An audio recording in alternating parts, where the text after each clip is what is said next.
예.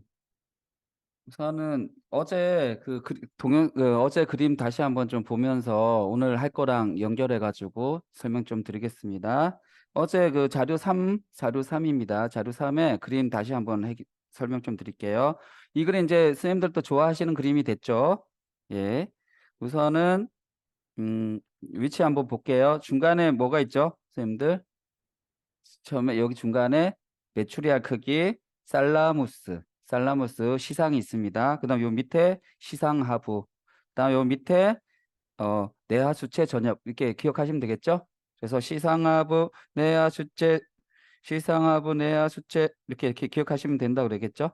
이렇게 시상하부 내하수체 그다음에 그 내하수체 그다음에 여기 요 부분이 좀 크게 해볼게요. 예, 여기 요 부분을 우리가 유두체 파페츠 해로 할 때 유두체부터 시작하면 쉽다고 얘기했습니다. 그래서 유두체 여기 있고요. 그다음 여기 내하수체 후엽, 전엽 이렇게 있습니다. 다음에 여기에 보면 요쪽에 요게 요쪽에 요쪽에 손가체 있죠. 손가체에서 나오는 게 멜라토닌 이렇게 기억나시고 토닌. 그다음에 여기 사이가 요 사이가 여기 중내 수도관 해백질 이렇게 돼 있죠. 조금씩 이제 더 진도 나가고 있습니다. 여기 pH. 요거 선생님들 공부하다 보면 나중에 pH라는 거 엄청나게 많이 알게 됩니다. 이들 트라우마 그 얘기 나올 때 pH 엄청나게 많이 나오니까 기억하시면 되고요. 여기 요쪽 부분이 시계가 있어요. 시계가 있는데 여기에 상구하구 여기가 이제 상구하구 요쪽이 상구하구 있다고 얘기했습니다. 상구하구 해서 상구는 시각이랑 관련 있고 여기 또 한 개가 더 볼록볼록 여기에 하구가 청각 이렇게 얘기한다고 했습니다. 마네스는 이제 이해되시죠? 그다음에 여기 앞에 요 앞부분에 보면 시신경이 이렇게 교차를 이렇게 하고요. 시신경이 교차하는 부분을 이제 앞에서 그림을 그리면 여기 시신경이 이렇게 교차하는 부분이 보이죠. 이렇게 요 밑에 교차하고 그다음에 오늘 그 궁상액이라는 용어가 나오거든요. 그래서 선생님들 궁상액이 어디 있는지 아셔야 됩니다. 요게 내하수체, 요게 블록하 요게 내하수체 앞에 여기 보면 여기에 여기 활 모양으로 이렇게 딱 휘어져 있는 모습이 있죠. 요게 궁상핵입니다. 그리고 그 시상에서 실방액도 여기 있고요. 그래서 용어를 선생님들 처음에는 제일 중요한 것부터 딱딱 공부하시면서 근데 그 다음에 볼 때는 한 개 더 새로운 거 하나 더 얹고 다음에 볼 때 또 얹고 이런 식으로 반복하면서 전체적으로 보시면 됩니다. 다음에 두 번째로 요거는 좀 많이 얘기했죠. 여기 지금 보면 요게 희소돌기세포 그다음에 슈반세포 하나 둘셋넷 다섯 개 그다음에 희소돌기세포 한 개 뉴런 한 개 이런 식으로 돼 있고 그다음 희소돌기세포를 중심으로 해서 중추신경계 말초신경계 나누는 범주가 있다. 그다음에 여기 슈반세포랑 희소돌기가 감싸고 있는 것을 우리는 뭐라고 하냐? 수초라고 얘기한다. 수초 사이에 이것을 우리가 낭비의 결절 이렇게 얘기한다. 기억나시죠? 그다음에 여기 감는 것까지 지난번에 설명을 드렸습니다.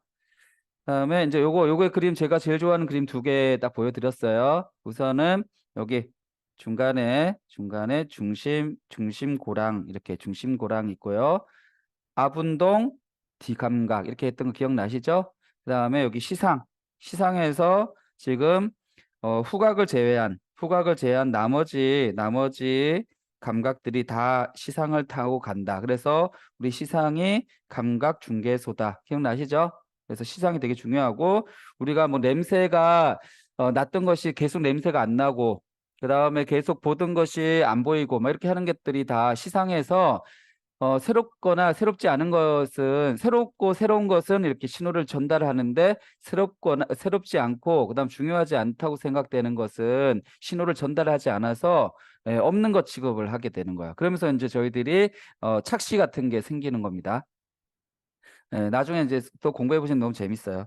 그다음에 여기 요 끝부분에 우리가 후디오 요 끝부분 우리가 시각 피질 1차 시각 피질에서 V1 이렇게 쓰고요. 그다음에 요 앞부분 여기 아분도 D감각 요 부분에 요 뒷부분에 S1 그다음에 이쪽에 A1 그다음에 이렇게 얘기한다고 얘기했죠. 그다음에 얘네들이 여기에 그 S1들이 감각들이 모여 가지고 어소시에이션 된다고 얘기했죠. 여기 어소시에이트 되는 게 연합이 된다고 해서 연합이 되는데 체감각이 모이는 연합 영역, 그다음에 청각 신호가 만드는 영향 영역, V가 이렇게 해서 V 이렇게 쓰는 거죠. 그다음 얘네들이 모여가지고 요쪽 축두엽 쪽으로 와서 멀티가 이렇게 된 그림이 밑에 있는 그림이죠. 딱 예. 그래서 여기에 보면 이렇게 중간에 중심고랑 선생님들 중심 1항으로 생각하시면 안 돼요. 제가 실수했었습니다. 한번 고랑하고 예, 1항 했던 계속 그걸로만 계속 맴돌았던 것 같아요. 그래서 중심 고랑이 있고 뒷부분 앞운동 D감각 이렇게 있다고 얘기했습니다. 그다음에 여기 V1, S1, 그다음에 A1 있고요. 그다음 얘네들이 모인 부분이 연합 영역, 이렇게 있고 우리 나중에 더 공부해 보시면 연합 영역에 기억이 저장된다 이렇게 생각하시면 돼요. 그래서 나중에 선생님들 기억이 어디 저장되지? 이렇게 생각하는데 연합 영역에 분포되어서 저장된다 이렇게 생각하시면 됩니다. 그리고 연합 영역에 있던 이제 신호가 다시 또 이렇게 딱 모여서 여기 다중 A가 어소시에이션해서 다 연합이라고 생각하면 돼요. 그러니까 다중 연합 영역 이렇게 생각하시면 되겠죠? 예. 이때 이제 소리라든지 체감각이라든지 시각이 합쳐져 가지고 공감각이 생긴다고 생각하시면 돼요. 공감각 생기시고 그때부터 그 신호를 편도치한테 보낸다. 지금 해마한테 보낸 게 아니라 편도치한테 먼저 보내죠. 그래서 우리가 보통 어떻게 되는 거예요? 감성이 먼저 오죠. 감정이. 그다음에 이제 이성이 오는 거잖아요. 그럼 감정이 결국 편도체의 영향을 받고 이성은 전두엽의 영향을 받는다고 생각하면 되겠죠. 예, 그렇게 생각하시면 됩니다. 그래서 지금 보니까 여기 신호들이 편도체에 먼저 오기 때문에 저희들이 감정적이라고 생각하시면 될 것 같아요. 그런 다음에 여기 이제 기억이랑 합쳐지면서 전두엽으로 가가지고 전두엽에서 제어하는 거. 예, 그 목적이라든지 이런 걸 통해서 제어하는 그런 거라고 생각하시면 되겠죠. 그다음에 요 이제 신호가 어디로 가는지 보세요. 요게 이제 요게 딱 보시면 뭐라고 돼 있나? 프리모타라고 해가지고 전 운동 영역이라고 됩니다. 우리 이따가 배울 거예요. 전 운동 영역. 그다음 A1, M1은 뭐냐면 1차 운동 영역 이렇게 얘기하시면 되겠죠. 됐죠? 다시 한번 선생님들 요거 다시 한번 해보겠습니다. 이게 외울 때 순서를 맞춰가지고 모드를 만들고 순서를 맞춰가지고 외우시면 쉽습니다. 그냥 막 외우시면 순서 없이 막 외우면 어렵는데 순서대로 하면 어렵지 않아요. 다시 해볼게요. 짠 중심고랑 다음에 자 여기 앞운동 D감각 됐죠? 그 다음에 여기에 S1 A1 아니 V1, A1 이렇게 되시고 연합 영역 얘네도 연합 영역 이렇게 되겠죠. 네. 그리고 요것들이 모여서 여기 멀티 연합되고 요것이 편대체로 간다.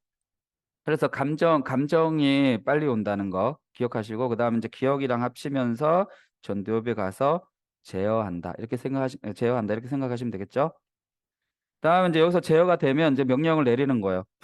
여기 프리모타 전 운동 영역으로 보내고 다시 M1으로 탁 연결된 순간 M1 이게 1차 운동 영역이 되는 순간 여기에서 딱 이제 척추를 타고선 근육으로 가는 거예요. 이해되시죠? 이런 식으로 되는 겁니다. 그리고 아까 얘기했지만 여기서 빨간색, 어제 얘기했죠. 빨간색 실선이 보통을 뭘 얘기하는 거라고 했죠? 우리가 쭉 해서 다시 연합 영역으로 이렇게 보내는 거잖아요. 여기에 지금 파페체레로인데 파페체레로의 기억이 만들어져서 연합 영역으로 본다고 했는데 이걸 우리가 그냥 어떻게 생각하면 되냐면 장기 기억 이렇게 생각하면 되겠죠? 장기 기억. 그래서 장기 기억은 연합 영역에 저장된다. 이렇게 생각하시면 되겠죠. 그런 다음에 현재의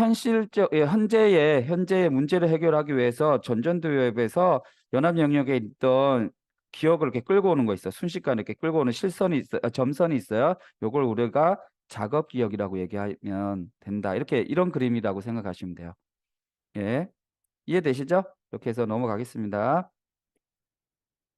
그래서 이렇게 순서를 딱 정하신 다음에 모듈을 만드시고 순서 정한 다음에 계속 반복을 두세 번만 하시면 다 이해가 되실 거예요. 넘어가겠습니다. 다음 여기 이제 이 그림이 나중에 그 트라우마 관련돼 가지고 엄청 중요한 그림인데요. 트라우마 관련돼서 되게 중요한 그림인데 좀 보겠습니다. 어 제가 올려드렸으니까 선생님 나중에 이렇게 프린트해서 보시면 됩니다. 여기에서 자 여기 네모 이렇게 네모를 치시면 돼요. 이렇게 네모 치시고 이것이 되네라고 생각하시면 돼요.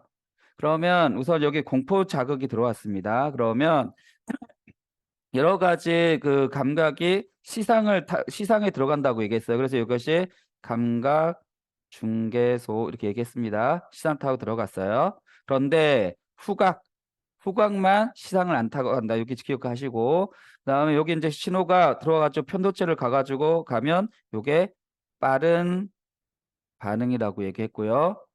네, 빠르게 반응하는 거예요. 빠르게 반응한 다음에 여기 시상하부에서 반응하고 그다음에 선조체 반응하고 안면 근육 반응하고 이렇게 기억하시면 되고 여기다 플러스 해가지고 PAG 예, 중대수도관 해백질 이렇게 얘기했던 기억나시죠? 여기 요거 기억하시면 되고요.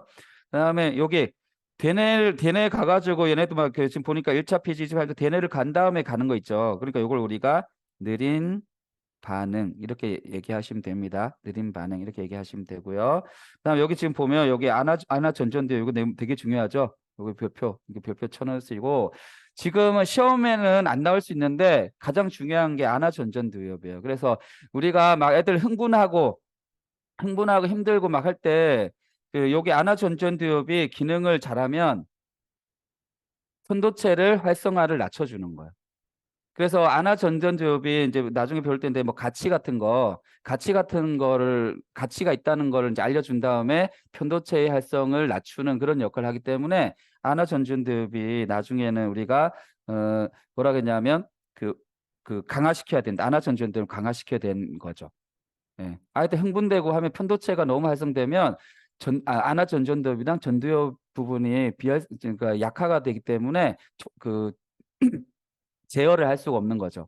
그런데 아나전전두엽에서 그 신호를 더 주면 편도체가 약화되면서 안정이 되는 거라 이렇게 생각하시면 됩니다. 그래서 어떤 분들은 여기 아나전전두엽에서 편도체를 그 흥분을 낮추는 걸 뭐라고 하냐면 그 유명한 명상 이렇게 얘기하는 거예요. 명상을 하다 보면 편도체가 안정되는데 보통 이제 내각자들이 아나전전두엽이 편도체를 이렇게 안정화시키는 게 명상이라고 얘기한다고도 해요. 근데 이거는 이제 그냥 시험에는 안 나오는 거니까 상식적으로 아시면 됩니다. 그래서 아나전전두엽이 되게 중요한 거라고 기억하시고요. 그다음에 편도체를 그 안정화시키려면 기억이 또 안정을 시킨다. 이런 그림이란 거 이해되시죠? 그래가지고 과거 기억이 또 안정화도 시키고, 그다음에 아나 전전두엽이 안정화시키고 해서 편도체가 안정화되면 예, 아이들가 행동을 이제 덜하는 거죠. 이런 식으로 생각하시면 되는 거예요. 그래서 이게 스트레스 반응일 때 스트레스 반응이라든지 그나 공포 반응이라든지 공포 반응이라든지 이런 거 설명할 때 이 그림으로 설명한 겁니다. 그리고 스트레스가 많을 때 기본적으로 이 그림이죠.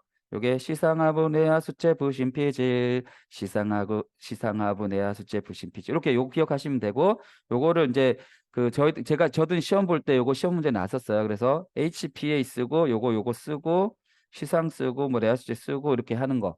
그다음에 스트레스 반응일 때 어떻게 되는지 시상하부 이렇게 쓰는 거 이렇게 요거 시험 문제 나왔으니까 유익 있게 보시면 될 것 같습니다. 그리고 부신 피질에서 코티졸 나온다는 거 기억하시면 되고요. 그리고 코티솔이 해마에 영향을 많이 미친다. 그래서 스트레스 받으면 기억이 막 가물가물해지고 기억력이 안 좋아진다는 거 있잖아요. 그렇게 생각하시면 됩니다. 그 해마에서 그 코티졸 그 수용체가 많아서 된다는 거 기억하시면 돼요. 그다음에 파페치에로 요거 기억하시는데 제일 먼저 어디부터 시작한다고 얘기했죠? 그냥 생각할 때 여기 유두체부터 시작하시면 되죠. 유두체가 파페체로 출력부라고 생각하시면 그냥 쉬워요. 출력이 된다고 생각하시면 돼요. 출력이 되는데 어디로 되냐? 시상 있는데 앞쪽에 시상 전액으로 간다고 하시면 되죠. 근데 나와서 대상회로 가고 여기 대상에 갔다가 쭉 와서 다시 여기 해마로 가가지고 다시 이렇게 들어가가지고 다시 이렇게 가는 이런 그램이라는 거 기억하시면 돼요.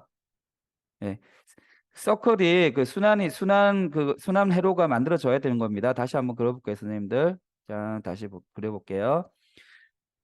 다시 여기 유두체에서 시작해서요. 시상 전역으로 가고 여기 이렇게 시상을 그린 다음에 이렇게 표시를 한 거예요. 여기 핵을 만든 거예요. 그래서 세상 전역으로 간 다음에 여기가 대상회로 간 다음에 쭉 내려와 가지고 쭉 와서 가가지고 이렇게 해서 다시 타고 가는 이렇게 된다는 거 이해되시죠? 이런 그래프가 파페츠회로고 요게 처음에는 그 파페츠라는 사람이 감정을 다루는 그런 거라고 생각했는데 그렇게 연구를 했는데 알고 보니까 이게 그 기억이랑 관련됐다는 걸 알게 됐습니다. 이렇게 기억하시면 돼요. 그다음에 요거는 어제 이제 선생님 제가 간단하게 설명드리고 깊게 막 설명하면 더 어렵기 때문에 선생님 간단하게 설명했습니다. 요거 다시 한번 설명드릴게요. 어.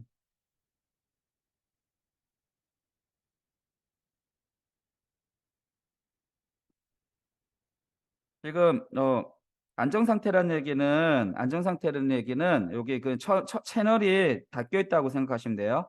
그래서 나트륨 채널이랑 칼륨 채널이 닫혀 있기 때문에 바깥 쪽이랑 안쪽이 그냥 이렇게 좀 사실은 전기가 나눠졌는데 그게 이제 기본 모드라고 생각하시면 되고 그걸 우리가 안정 상태라고 생각하는데 이 안정 상태에서 전기를 재봤더니 차이가 70mV라는 거 기억하시면 되는데 안쪽은 마이너스고 바깥쪽은 플러스라고 이렇게 생각하시면 되겠죠?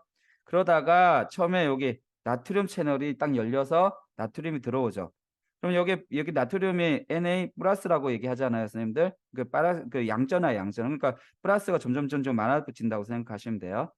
그러니까 처음에는 마이너스였다가 마이너스 70이었다가 요게 짝짝짝 플러스가 되면서 30일까지 올라간다고 생각하시면 되고 그다음에 다시 채널이 이제 나가면서 또 플러스가 여기 K도 플러스잖아요. 이렇게 플러스가 나가니까 플러스의 양이 줄어든다고 생각하시면 되죠. 줄어들고. 근데 너무 많이 나갔어. 너무 많이 나가니까 좀 더 떨어지고 이렇게 생각하시면 돼요. 그런 다음 다시 안정을 찾고 이렇게 생각하시면 되겠죠. 그런 그림이 이렇게 돼 있는 겁니다. 네, 그리고 이건 넘어가겠습니다. 다음에 이게 제가 그 좋아하는 그림 중에 또 하나인데 노벨상 메커니즘이라고 얘기했습니다. 네. 바다달팽이를 이용한 실험인데 바다달팽이를 자극을 하는 거예요. 그래서 여기 보면 여기 지금 전유런이 말단이 있고 후륜혈이 이렇게 있어요. 그럼 기본적으로 여기를 자극을 따다닥 하면 여기에서 이제 이게 어떤 그 메커니즘에 의해서 여기 지금 보면 이제 물질들이 이렇게 전달이 되겠죠. 이 채널이 있고 이렇게 전달이 되겠죠. 음. 채널이 지금 두 개가 있는데 채널로 이렇게 전달이 된다 보시면 되죠. 그러면서 보통은 이제 아까 전기가 만들어지는데 요게 이렇게 다다다닥 이렇게 자극을 말해주면 이것이 기억을 해가지고 이렇게 되는 거죠. 이렇게 전기가 살짝 이렇게 된다. 다시 이렇게 쭉 떨어지는 거죠. 그런데 어 자극을 반복해서 많이 따다다다다닥 줬더니 물질들이 쌓여서 일로도 가는데 쌓이면서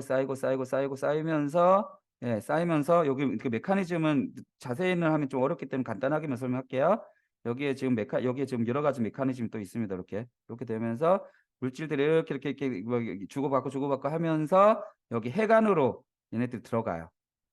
그러면서 요게 사실은 이제 요게 크랩 원투 이것도 이제 설명할 부분이 있는데 그거는 차치하고 여기에서 유전자가 발휘된다. 이게 너무 중요해요. 유전자가 발현된다.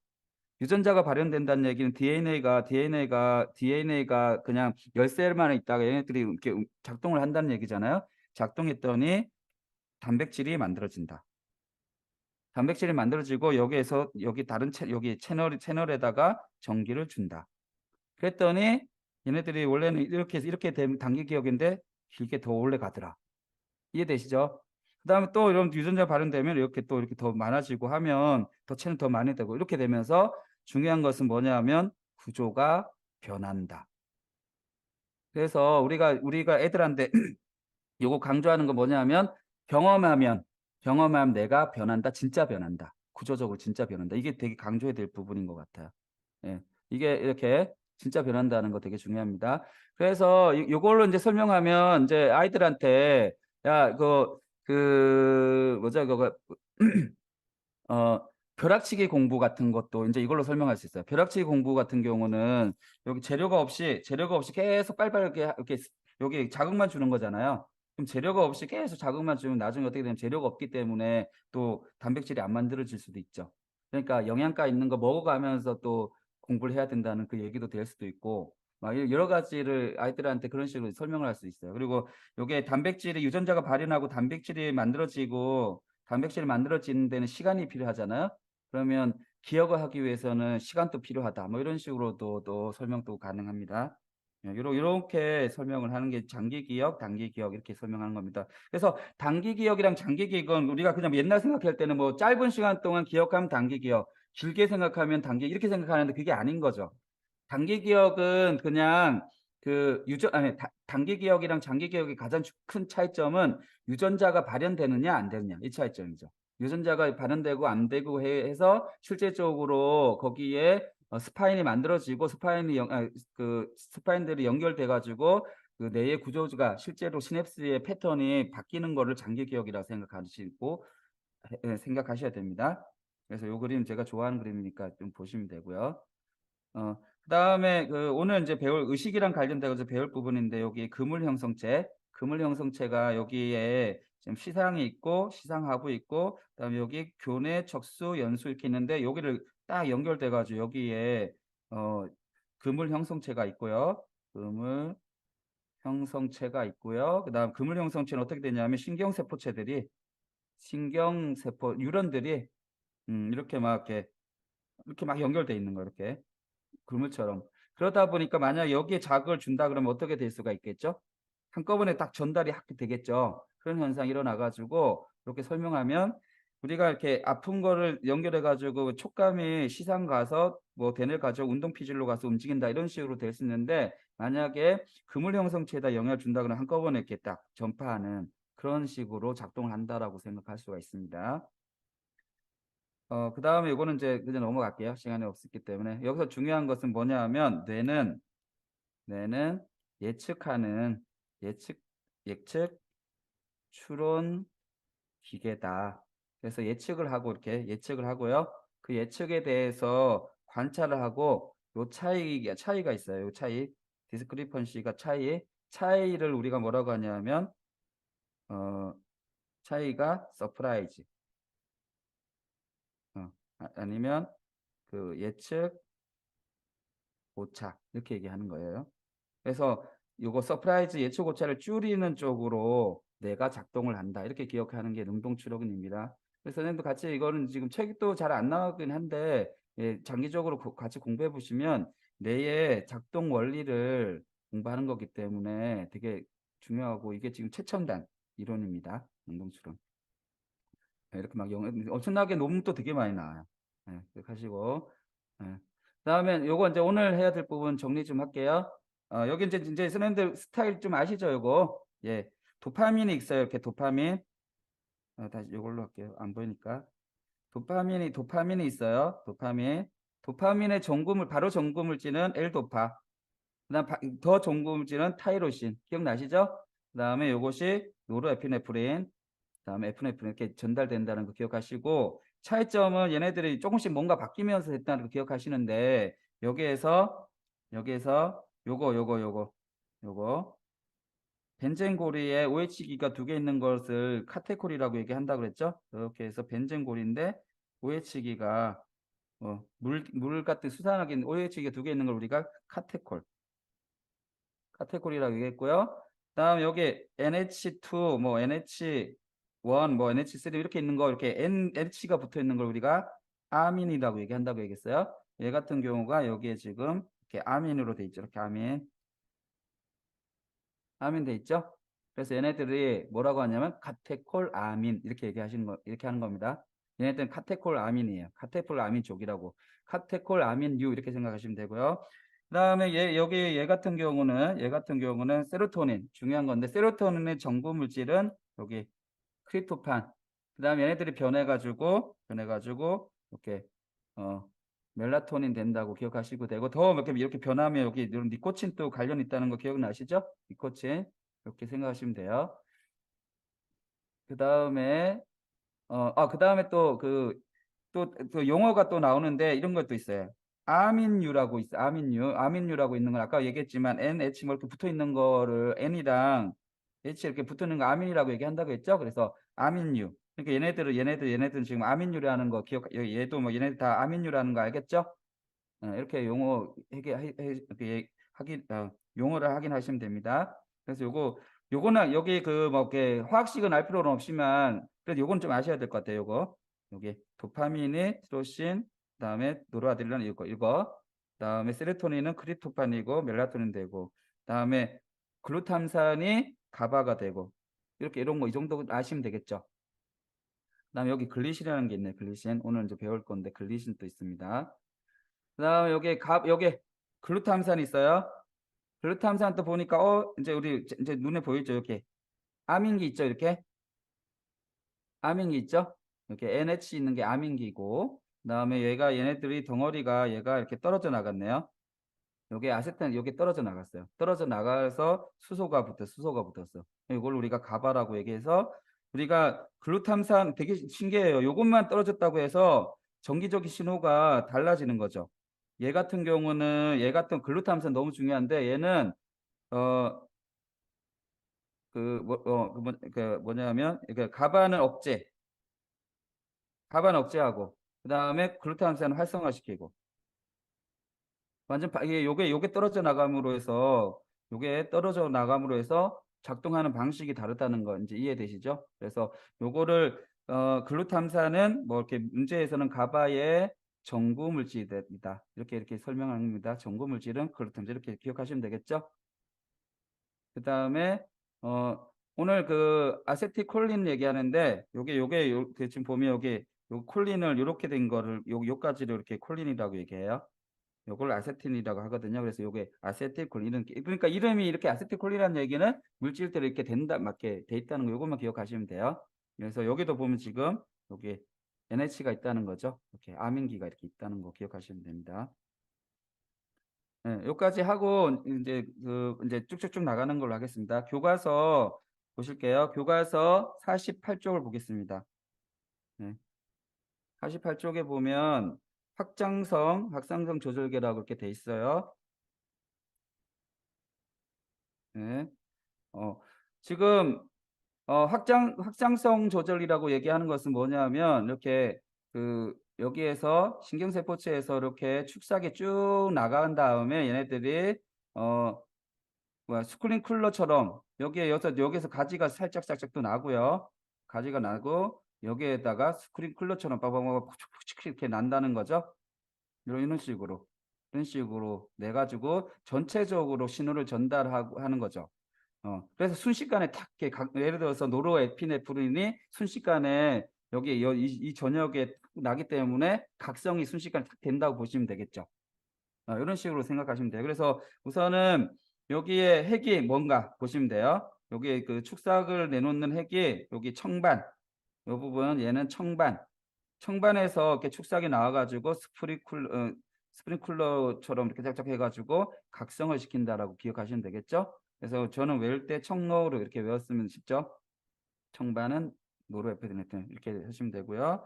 그다음에 세로토닌은 여기 봉선액이라고 돼 있는데 요즘에 솔기액이라고 많이 해서요. 봉선액, 솔기액 이렇게 생각하시면 되고 여기에서 핵이 나오면 여기 또 이렇게 길게 축삭이 딱 나가지고 여기서 가지가 나고 여기다가 스프링클러 축축축축축 해가지고 전체적으로 적셔준다 생각하시면 돼요. 이게 그 신경 전달물들이 이렇게 적신다고 생각하시면 쉬울 것 같아요. 이렇게 적신다고 생각하시면 되고요. 그다음에 요거 이제 공부 좀 하셔야 되는데 여기 흑질이랑 복직 피계 영역이 두 군데가 있어요. 그래서 여기에 보면 흑질은 이게 요쪽에 기저핵 쪽으로 안쪽으로 전달을 하고요. 흑질은 안쪽으로 전달하고 그다음에 복측 피계 영역 같은 경우 이렇게 전두엽 쪽으로 하고 요 차이점 그림 이해하시면 되겠죠? 그다음 저는 그래서 이렇게 복도 그냥 이렇게 외우면 돼요. 복도 쉬우니까 복도 아니면 뭐 흑복도 뭐 이렇게 얘기했대요. 이렇게 이름을 이렇게 외우시면 될 것 같고요. 그다음에 아까 콜린 아까 얘기했죠? 콜린 아까 그 아세틸콜린에서 콜린 그렸죠? 그런 애들 같은 경우가 이렇게 된다는 거 기억하시고, 요거는 뭐 시험에도 나올 수 없으니까 이렇게 그냥 X. 그래서 세 가지 정도로만 아시면 될 것 같습니다. 그다음에 이제 쭉쭉 넘어가고요. 이제 아세틸콜린 말씀드릴게요. 아세틸콜린 같은 경우에 중요한 것은 뭐냐면 얘네들이 여기 용어가 이렇게 나올 거예요. 촉수랑 내관에 있는 모든 운동세포에서 합성된다. 이렇게 이거 줄쳐 놓으시고요. 그래서 이제 푹푹푹 나온다고 생각하시면 되고, 그다음 얘네들은 중요한 게 흥분성이다. 아세틸콜린은 흥분성이다. 기억하시면 되고요. 근데 중요한 것은 무조건 흥분성이냐? 또 그런 것도 아닌가 봐요. 상황에 따라서 여기 보면 또 상황에 따라서 관련 기관 때 흥분성이 될 수도 있고 억제성이 될 수도 있다. 이런 용어가 있으니까 좀 아시고요. 그 다음에 넘어가겠습니다. 그 다음에 아세틸콜린은 말초신경계에서 이렇게 체성 이렇게 나오는데 이건 좀 읽어보시면 될 것 같고요. 네, 읽어보시면 될 것 같습니다. 설명 다 됐으니까요. 그 다음에 이제 요거 설명 좀 할게요. 선생님들 요거 말초신경계에서 체성신경계, 자율신경계에 보면 여기 체성신경계는 신호를 전달하면 뭔가 빨리 움직여야 되겠죠. 빨리 움직이게 되기 때문에 얘네들이 빠르게 되기 위해서는 수초가 발달이 돼 있어요. 그래서 체성신경계는 신호를 딱 주면 빨리 움직여야 되기 때문에 전달이 신호가 빨리 되기 때문에 여기에 보시면 수초가 발달된 거가 있다는 거 기억하시면 돼요. 그래서 얘는 첫 번째 여기 새가 쭉 연결돼 가지고 우리가 관심 있는 기관에 직접 연결돼 가지고 여기서 아세틸콜린이 푹푹푹 나온다. 이 정도로 아시면 돼요. 그래서 체성신경계는 빠르게 수초가 있고 그다음에 요게 직접 근육근이라든지 이런 거에 딱 연결돼 가서 아세틸콜린 방출된다. 이해되시죠? 근데 이제 그 자율신경계는 교감이랑 부교감이랑 달라요. 근데 우리가 지금 내 안에 있는 걸 우리가 핵이라고 했으면 바깥쪽에 신경세포 쪽에 모이는 것을 절이라고 얘기한다고 했었죠. 그럼 여기서 지금 여기서 전달이 딱 됐을 때 그 바깥쪽에 모여 있기 때문에 얘네들은 이렇게 신경절 이렇게 쓴 겁니다. 신경절이라 썼죠. 바깥쪽에 얘네들이 모여 있는 거 이렇게 모여 있다고 보시면 돼요. 이렇게. 그 다음에 얘네들이 다시 연결해 가지고 심장이라든지 이런 데다 연결한다 이렇게 생각하시면 되겠죠. 그래서 요 중간에 중간에 신경절을 놓고 좀 차이점이 있어요. 교감신경이나 부교감신경은.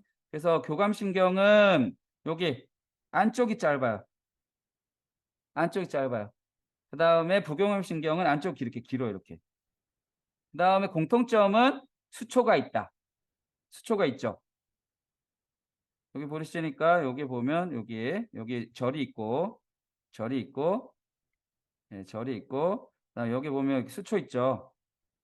빨리 가면서 있는데 교감신경은 짧고 얘는 부교감 길고 그 다음에 절부터는 반대로 여기 민문이 수초가 없어요. 수초가 없는 게 길고 짧고 그 다음에 여기 나오는 건 뭐죠?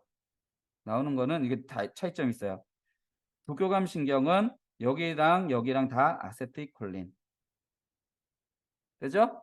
그런데 교감신경은 이제 달라요. 교감신경은 여기에는 첫 번째 절까지는 신경절까지는 아세틸콜린.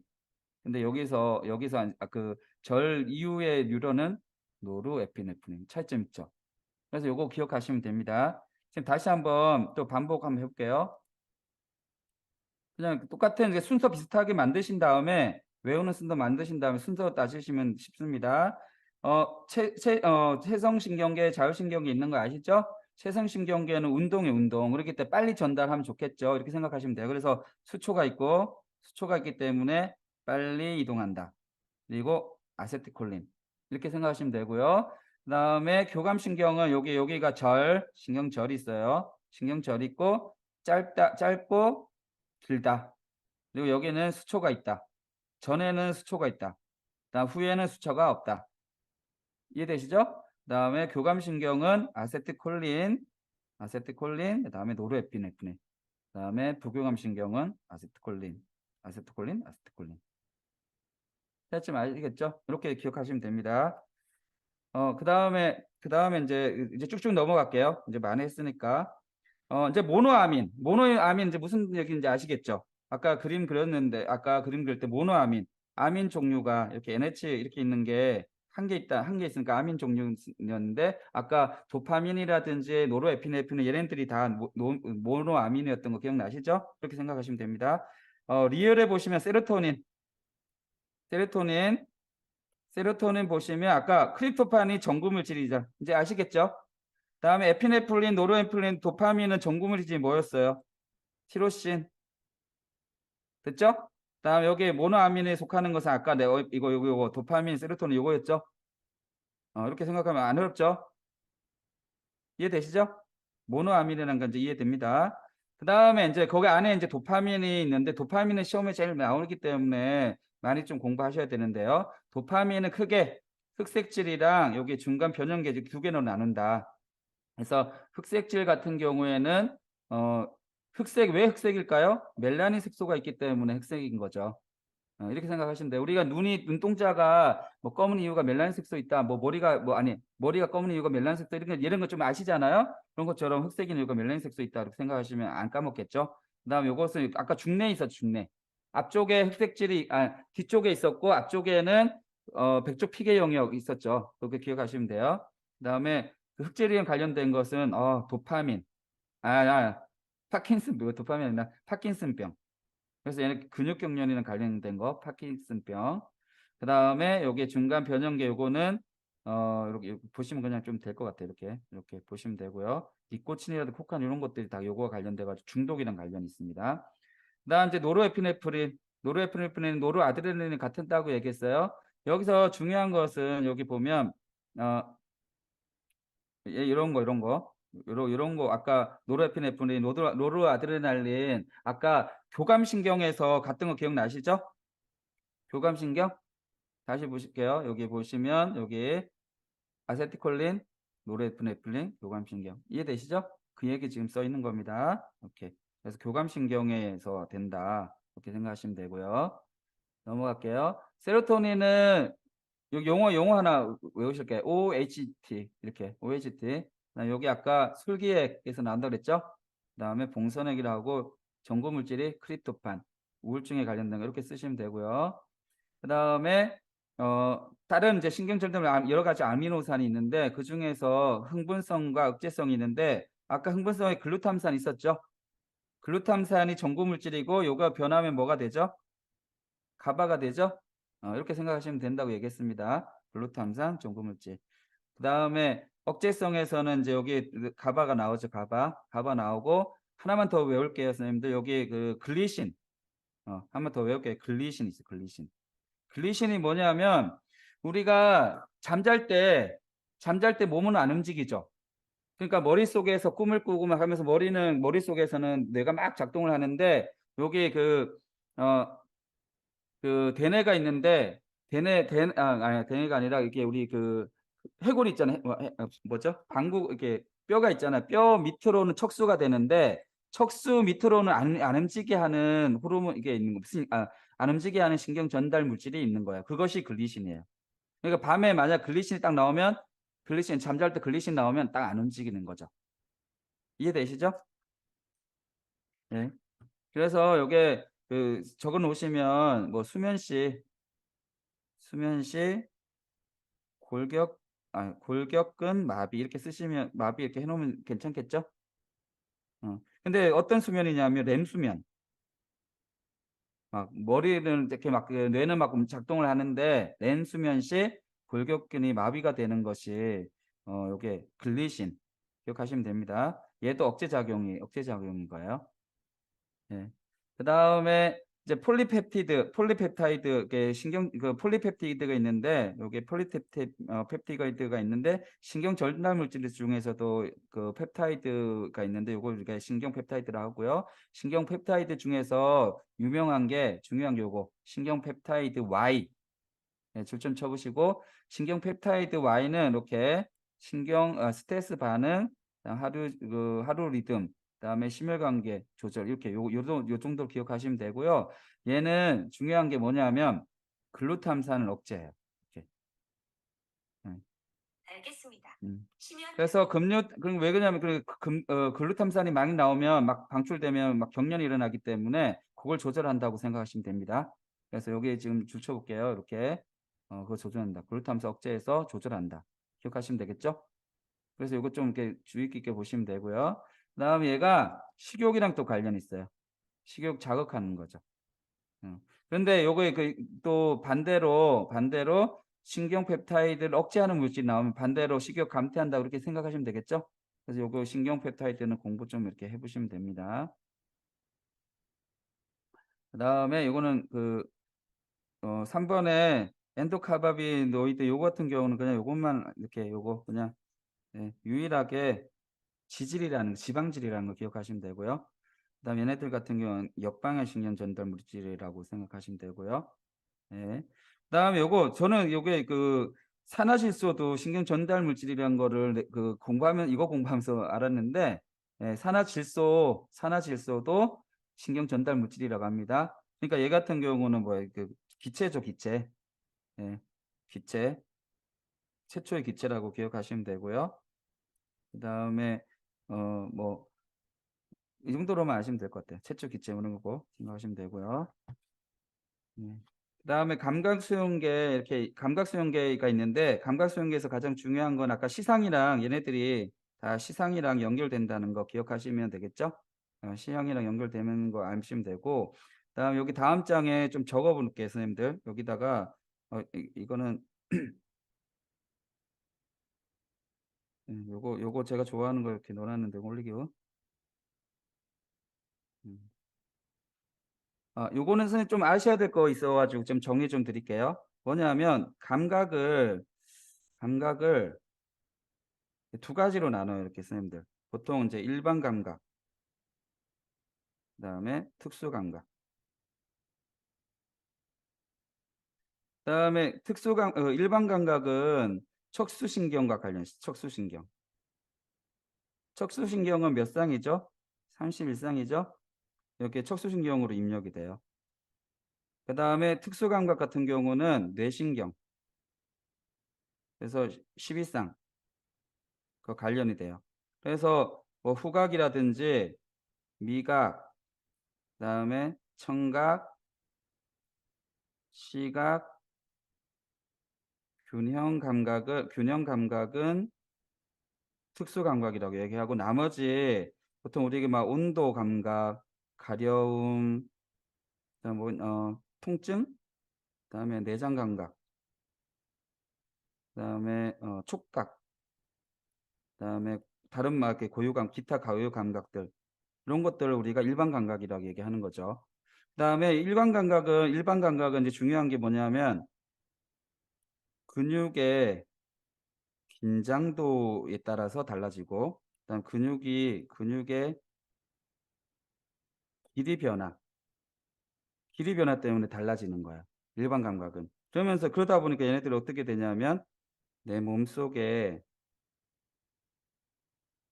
위치나 자세 같은 거를 자각을 할 수가 있어요. 네, 이해되시죠? 그래서 우리가 보통 우리 과학 시간에 배운 건 다 이렇게 특수 감각만 배운 거거든요. 근데 실제로 우리가 내각 공부하면서 중요한 거는 일반 감각이고 그래서 우리가 우리 몸을 신체에 있는 것을 느낄 줄 알아야지 정확하게 아까 예측 오류 얘기할 때로 같다 그래서 이걸 정확하게 알아야지 예측 오류가 줄여지는 쪽으로 뇌가 작동할 수가 있는 거죠. 그리고 예측 오류가 잘못되고 그것이 계속되는 것을 우리가 뭐라면 정신질환이라고 생각하시면 되겠죠. 예측 오류가 오래되고 막 만성화되는 것이 된 거. 그러니까 스물스물 막 이상하게 아무 일도 없는데 막 기분이 나빠진다거나 막 되게 뭔가 안 좋거나 이런 걸 계속 느끼게 되면 그걸 정확하게 예측 오류를 맞춰 가지고 이렇게 수정을 하면 되는데 그걸 못 하면서 계속 그런 걸 느끼다 보면 그것이 인제 정신증적 그러니까 병이 된다는 거죠. 그래서 실제로는 우리가 이제 공부할 때는 일반 감각이 중요한데 학교에서는 특수 감각 쪽으로만 많이 가르쳤다고 생각하시면 됩니다. 그리고 우리 책에는 지금 특수 감각 쪽으로 많이 나와 있어요. 이해되시죠? 그래서 특수 감각으로 생각하시면 되고요. 그래서 우리 여기 보시면 시각, 청각, 평형 감각이 특수 감각이라고 돼 있죠? 이렇게 이런 것들이 특수 감각이고 나머지 이렇게 고유 감각 이런 것도 된다고 얘기하죠. 그래서 나중에 우리 배우시면 내가 있는데 내가 안쪽에 이렇게 그 껌껌한데 숨어 있는 거잖아요. 그럼 이제 여기 앞에 자극이 들어오는데 감각 자극이 들어오는데 감각 자극이 들어오는데 바깥쪽에 외부의 자극과 신호와 몸에 있는 자극과 이런 걸 합쳐가 몸에 있는 감각 신호를 합쳐가지고 얘가 추론을 하는 거죠. 이해되시죠? 근데 이거 외부 거랑 내 거를 잘못 그 매칭을 시켜가지고 오류가 막 생기면 그게 이제 질병이라고 생각하라는 거야. 이해되시죠? 그래서 요즘엔 그렇게 생각하는 거예요. 그러니까 막 옛날에 부모님을 잘못 만나가지고 부모님이 양육을 잘못해가지고 지금 문제가 돼. 이건 옛날식이고 지금은 외부에서 이런 정보가 들어오는데 내가 옛날 기억에 의해서 옛날 감각이랑 합쳐져가지고 막 이렇게 뭐 생각을 추론하고 구성해가지고 나타난다. 뭐 이런 식으로 설명을 하는 거라고 생각하시면 됩니다. 네, 지금 그렇게 해석을 한다고 보시면 돼요. 자, 넘어가겠습니다. 시각 이런 거 이제 읽어보시면 될 것 같아요. 그냥 이렇게 쭉쭉쭉 그냥 이렇게 요거 시각이라고 얘기하시면 되고. 그런데 저 하나 더. 우리가 이제 특수감각 얘기하면서 우리가 그 뇌과학자들이 이렇게 얘기해요. 환상이다 이렇게 얘기하시면 돼요. 그러니까 우리가 지금 보고 듣고 느끼는 게 다 환상이다. 예, 이렇게 생각하시면 돼요. 우리가 지금 빨갛게 본다는 게 다 빨간 게 아니죠. 지금 여기를 보시면 우리가 지금 천연색으로 가시 광선 그 영역에서 보기 때문에 우리가 자연이 천연색으로 보이지만 실제로 다른 그 동물들 같은 경우는 가시 광선의 외쪽에 있는 걸 보잖아요. 만약 우리가 이제 그 가시 광선에 특화된 눈이 아니라 더 확장이 됐다 그러면 나중에 와이파이 그 전기 신호 같은 것도 이렇게 볼 수가 있겠죠. 그러면 만약에 그 카페에 들어가서 와이파이 되나 이렇게 물어볼 필요 없이 딱 보면 그 전기가 신호가 되는 것처럼 보일 수도 있는 거예요. 그러니까 그 우리가 시각을 그러니까 가시광선 볼 수 있는 영역에서만 한정돼 있기 때문에 자연이 천연색으로 보인다 이렇게 생각하시면 돼요. 그러니까 결국은 구성한 거라고 생각해요. 구성. 그러니까 실제로 없는데 뭔가 구성했어. 그러니까 이런 거를 우리가 환상이라고 얘기하는 거죠. 그래서 우리 뇌과책 읽다 보면 뭐 보는 게 실제가 아니다. 뭐 이런 얘기 나오는 이유가 다 그런 겁니다. 그런 일환으로 설명하시면 돼요. 요거는 이제 시험에는 안 나오니까 넘어가겠습니다. 그래서 여기 이제 용어만 짝짝 줄치면서 넘어갈게요. 눈 망막에서 시상, 그다음 베네핏을 기억하시면 되죠? 시상 옆에 여기 그 외측 슬상체라고 있으니까 요거 용어 좀 알고 넘어갈게요. 외측 슬상체. 넘어가겠습니다. 여기 딱 보시면 예, 여기에 식교차 있고요. 식교차 있고 식교차 있고 여기에 이쪽에 외측 슬상체 있습니다. 외측 슬상체. 예, 외측 슬상체. 따라해 보겠습니다. 한번. 외측 슬상체. 예, 그다음에 지난번에 이번에 실기에서 요게 나왔다고 하더라고요. 요거 쓰는 거. 요 부분 쓰는 거. 뭐 움직임 깊이 감각은 뭐 후두엽, 색채 감각은 하쪽 두엽 뭐 이렇게 통합해 주시나 요거 쓰는 거 나왔다고 하니까 그렇게 하시고요. 그 다음에 신호가 예를 들어서 이제 시각 신호를 봤을 때 여기 신호 V1이 여기였죠. 그런데 외열 경로 이렇게 그 경로가 그러니까 어떤 게 지나갔는지 무엇이 지나갔는지 뭔가 지나갔는지 이거에 따라서 경로가 다른 거예요. 우리가 이제 눈에 있어 뭐가 휙 지나가면 뭔가 지나가는 건 알죠. 근데 그게 뭐가 지나가는지 잘 모르겠죠. 그래서 지금 여기 보면 휙 지나가가지고 뭔가 지나갔다는 건 알아요. 이게 되게 빠르게 지나가요. 근데 그게 뭐가 지나가는지는 좀 느려요. 이런 식으로 이렇게 외열 경로랑 핫 경로가 있다는 거 기억하시고 그냥 공부하시면 될 것 같습니다. 그다음에 그 맹시 이런 것도 있고요. 그다음 미각 같은 경우에서도 보면 이제 뭐 중요하진 않은데 맛이 이렇게 있고 어, 글루탐산 아까 그 활성화 시키는 거라고 얘기했습니다. 감칠맛 난다 이렇게 요거 정도로 기억하시면 되고요. 예, 다음 넘어가겠습니다. 그다음에 여기에서 그 지금 미각 경로에서 중요한 포인트 여기 시상하부에서 섭식 포만 중수 있다는 거 이렇게 좀 적어 놓으시고요. 그다음에 넘어가겠습니다. 여기에 음, 요게 지금 막 어려운 말이 있는데 요것도 결국은 시상에 있는 시상 부분이라고 생각하시면 돼요. 여기 시상. 그래서 그 여기에 지금 보면 미각 관련된 거, 그다음 시상, 그다음에 피질 이렇게 간단히 생각하시면 돼요. 이렇게 넘어가서 이제 후각이 좀 중요한데 후각이 좀 중요한데 후각은 그러니까 진화 사항으로 가장 오래된 거죠. 그러니까 제일 중요한 그러니까 어떤 위급한 상황에서 빨리 뇌랑 연결돼 가지고 판단할 수 있게 시상도 거치지 않고 바로 그 걔네랑 연결시키는 그런 거라고 생각하시면 돼요. 그래서 후각이 되게 중요한데 후각에서는 완전 대박인 게 그 우리가 그 성인이 되면 신경세포가 자란다고 생각을 안 했잖아요. 근데 성인이 돼도 세포가 자라는 거를 발견했어요. 그게 두 가지가 있는데, 예. 여러분들 그 뇌세포가 자라지 않는다고 생각하잖아요, 보통. 뇌세포가 새로 생성이 되지 않는다라고 생각하는데, 뇌세포가 생성되는 데가 두 가지가 있어요. 하나는 해마. 해마에서 새로운 세포가 계속 만들어져요. 하루에 뭐 700개 정도가 만들어진다고 해요. 하루에 막 700개. 뭐 어떤 뭐 머리를 잘 쓰는 사람들 같은 경우는 관리 잘하는 사람들 같은 경우 뭐 1,400까지 200까지도 나타난다고 하는데 되고 그 다음에 하나가 후각상피에서 일어납니다. 후각상피, 후각세포. 그 얘기가 지금 여기 나와 있는 겁니다. 그래서 지금 보면 이제 후각 상피에서 보면 이렇게 그게 후각 수용기 세포가 있고 지지 세포 있고 기저 세포 이렇게 종류가 있으니까 읽어 보시는데 우리는 요거 후각 수용기 세포에 관심이 있어요. 얘가 뭐냐 했더니 아까 말했지만 여기 후각 자극이 신경 신호로 전환되는 것 이렇게 용어도 어려우니까 좀 읽어 보시고요. 그다음에 얘 같은 경우는 중추신경계로 이어진다는 거 바로 이렇게 이어진다는 거 요게예요. 너무나 중요하다 보니까 어떻게 되냐면 여기 4에서 8주를 계속 자라고 펭귄가 죽는다 이렇게 기억하시면 돼요. 찾지 마시겠죠? 그리고 여기 이쪽에 후각 수용기 세포가 있는데 여기 과학자들이 보니까 여기서 새로운 세포가 만들어진다는 거 기억하시면 돼요. 특히 보통 사람들보다는 임산부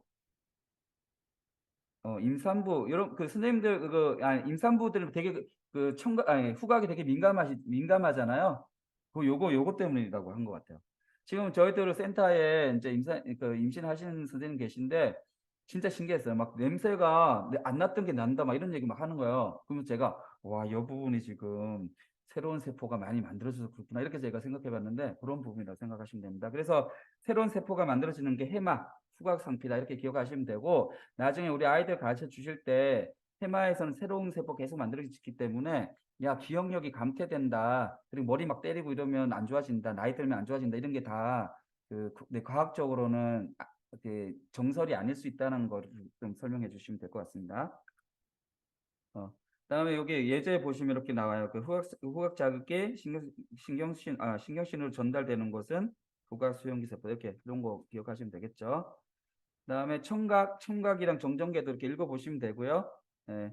여기서 이렇게 좀 가쉽게 보셔야 될 거는 이렇게 태어날 때는 모든 음소 들을 수 있는데 6개월 되면 범주가 생긴다는 거. 그리고 개념이 생긴다는 거. 범주랑 개념이 생긴다는 거. 그러니까 그리고 개념이 딱 생기면 그때 세상을 개념으로 보거든요. 세상을 개념으로 본다라고 생각하시면 돼요. 그래서 무슨 얘기냐? 이제 그 개념이 딱 만들어지면 그걸로 듣고 싶은 것만 들리는 거죠. 예. 그렇게 생각하시면 돼요. 그러니까 이제 나라에 따라서 뭐 이렇게 그 발음 같은 거 어떤 거 듣는데 어떤 건 안 듣고 이런 거 있잖아요. 그다음에 예를 들어서 요거는 이제 청각인데 다른 걸로 든다거나 개념이 생기면 안 보인다고 하는 얘가 뭐였냐면 그 에스키모인들 같은 경우는 눈의 색깔이 우리는 하얀색으로만 보이지만 걔네들은 뭐 10개 이상의 하얀색으로 구별한다고 얘기하잖아요. 그러니까 개념이 생기면 이렇게 보인다고 하는 겁니다. 그래서 개념으로 세상 본다는 거 이게 내각적인 개념입니다. 개념이 생기면 개념을 통해서 세상을 본다. 개념이 없으면 세상이 보이지 않는다. 네, 그 다음에 체감각이고요. 체감각도 보시면 이제 나오는데 체감각에서는 요게 그 호문클루스 요거 난장이 여기 있죠. 선생님 요거 그림 많이 보셨죠? 호문클루스 그래서 신체 지도 있다는 거, 신체 지도 이렇게 있다는 거, 신체 지도 있고 그래서 여기 이거 읽어보시면 돼요. 이렇게 바다리고 중요한 건 뭐냐면 신체 지도의 피질의 크기가 클수록 지도에서 크게 나타난다. 여기 이런 용어 중요합니다. 그리고 요 펜벨트라는 사람이 그 뇌를 열고선 지도를 이렇게 만들었다는 거 그런 얘기도 좀 보시면 될 것 같고요. 그다음 제가 요거 책 하나 추천해 줄 텐데 나중에 선생님들 보시면 좋을 것 같은데 나를 잃어버린 사람들이란 책이 있는데 뇌과학책인데 여기에 뭐가 있냐면 다리가 이렇게 사람 다리가 있는 거야. 다리가 있잖아요. 근데 이 다리가 되게 불쾌한 거예요. 그래서 자기는 이 다리가 없는 거라고 생각한 거예요. 어떤 사람이. 그래가지고 이 다리를 자르고 싶어가지고 막 세상을 다 돌아다니다가 자르는 그런 얘기거든요. 자르고 나니까 마지막 줄에 이렇게 돼요. 뭐 이렇게 정확히 얘기하는데 마음이 편안했더라 이런 표현을 써요. 그러니까 지금 여기에 신체 지도에 이 사람은 여기 다리가 없었던 거예요. 신체지에 다리 없으니까 얘는 다리가 있는 게 막 이상하게 뭔가 튀어나온 것처럼 보여가지고 이걸 막 사지 절단하고 싶어가지고 온 세상을 돌아다니면서 그래서 결국은 잘라내는 그런 얘기도 이렇게 포함이 되거든요. 그런 내용이니까 한번 보시면 왜 신체 지도에 관해서 나올 수 있으니 보시면 되고요. 그다음에 이제 그다음 장에 그다음에 촉각 같은 것도 보시면서 이렇게 읽어보시면 될 것 같습니다. 그렇게 중요하지 그러니까 선생님들이 읽어보시면 될 것 같아요. 그러니까 제가 설명한 건 다 됐고요. 통증은 좀 공부하셔야 돼요. 통증. 통증 같은 경우는 이 포인트가 뭐냐면 자체에 통각 수용체가 없다는 거. 근데 종류가 뭐 기계적도 있고 열도 있고 화학적 있다는 거 이렇게 이해하시면 되고요. 통증은 근데 중요한 건 이게 통증은 뭐냐면 그러니까 그 인지적이라는 거 기억하시면 돼요. 인지적이라는 거. 그리고 이제 요즘에 내각적으로 보는데 이게 하향 하향으로 정보를 하는 거라고 생각하시면 돼요. 그러니까 뇌에서 정보를 이렇게 주는 거라고 생각하세요. 막 그 여러 가지의 정보를 통합해 가지고 하향식으로 전달하는 거라고 생각하시면 되거든요. 그래 가지고 요 뒤에 보면 제가 적어 놨는데 여기 써주시면 좋을 것 같아요. 인지 과정이 통증의 강도에 영향을 미친다. 그래서 무슨 얘기냐면 이게 사람에 따라서 상황에 따라서 똑같은 그 증세가 그러니까 똑같은 현상이 일어났는데도 그걸 느끼는 건 다를 수 있다는 거죠. 예, 그렇게 생각하시면 됩니다. 그래서 통각이라는 게 그렇다는 거. 그래서 옛날에 그 삼국지에 보면 간우가 화살을 딱 맞았는데 그 바둑을 뒀다 그러잖아요. 그러니까 통증이 이렇게 인지적인 거에 의해서 이렇게 조절이 될 수 있다는 그런 거를 나타낼 수 있는 거죠. 그다음에 통증 경로는 요거 척수시상 경로 이렇게 얘기하는데 이제 요거를 그 용어를 외울 때 하나하나 이렇게 하면 이렇게 척수에 이렇게 경로 이렇게 하면 척수에서 시상으로 전달된다 해서 척수시상로 이렇게 얘기하시는 이름을 적는 겁니다. 그래서 여기 척수에서 시상으로 경로 간다 이렇게 생각하시면 돼요. 반대로 시상에서 척수로 가는 그 신경을 뭐라 하면 될까요? 어렵죠. 이렇게 하면 되는데 척수로 안 어렵죠? 이렇게 시상에서 척수로 가는 이렇게 이런 식으로 설명하면 돼요. 그래서 요게 그 통증은 척수에서 시상 경로 가서 이렇게 간다. 이렇게 해서 읽어보시면 되고요. 그 다음에 시상에서 베네핏으로 다시 전달된다. 이렇게 해서 시상으로 연결된다는 거 기억하시면 되고요. 통증 조절에서는 여기 보시면 여기 상행 경로, 그 다음에 여기 하행 경로 있다는 거 기억하시고, 그 다음에 여기에 보면 중요한 포인트 지금 여기에서 조절한다는 거 기억하시면 되고요. 그다음에 여기 했을 때는 뭐 이렇게 세로토닌 나온다는 거. 그래서 유전의 효과를 억제할 수 있다는 거. 기억하시면 되겠죠? 행복하면 덜 아픈 수도 있는 거죠. 그렇죠? 다음에 넘어가겠습니다. 여기까지 하고 10분 쉬겠습니다.